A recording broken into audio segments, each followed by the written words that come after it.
There are many different kinds of abuse, and yet the one that happens the most is the one that's not talked about the most, which is verbal, psychological, and emotional abuse that happens in a partner relationship. The most obvious form of verbal abuse to recognize is name-calling. You're so stupid.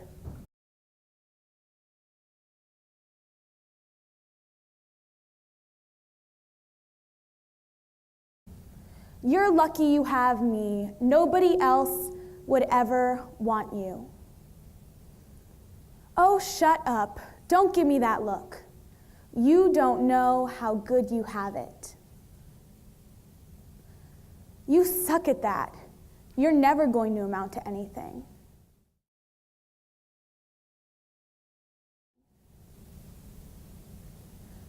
Don't you know how much I love you?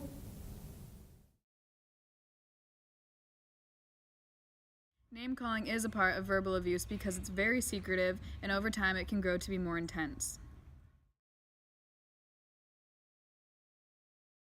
Sexual and physical partner abuse can leave marks on the outside of a woman's body, yet psychological and verbal abuse can stay with her internally and harm her forever. Verbal abuse can lead to a woman having a loss of self-confidence, lots of self-doubt, a distrust of future relationships, along with anxiety or the fear that she herself is becoming crazy.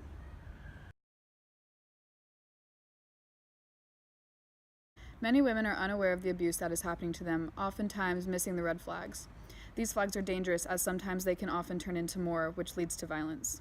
Some of the red flags that victims need to look for are the disregarding of their feelings, teasing more than being playful, constantly putting them down in front of others and or by themselves, and pointing out their flaws around others as well as controlling their funds.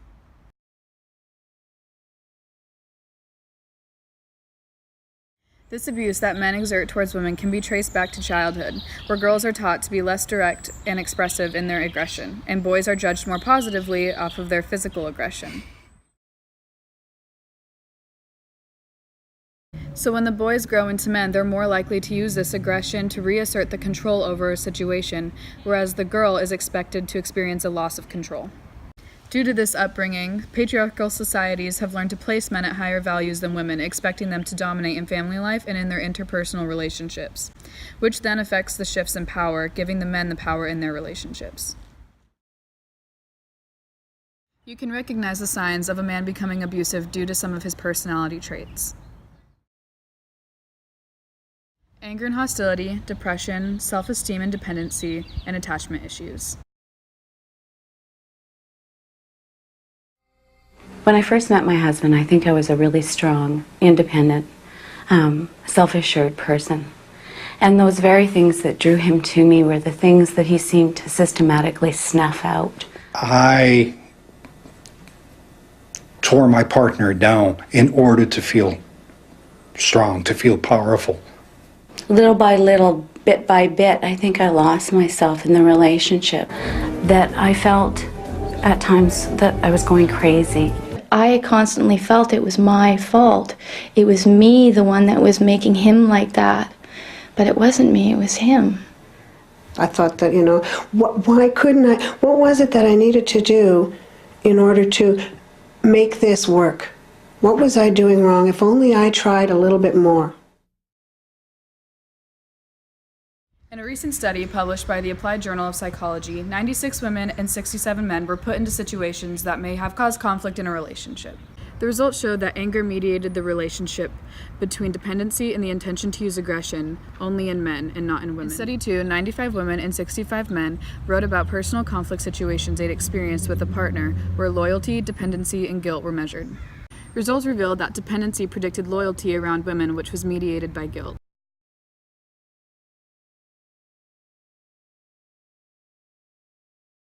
Luckily, these women have more support than they realize. There are an abundance of people and organizations that are helping to advocate for these women that may not be able to advocate for themselves. The Women's March, for example. One of its goals is to empower women, even those who are young, in the hopes that they'll become resilient women who refuse to let their worth be determined by their abusive partner. Another group that advocates for women is Club Jane. This is a club at Casa Roble High School that advocates for women empowerment and resilience at a young age. Thanks for watching. I hope you enjoyed my public service announcement. For more information, wait till the end of the video.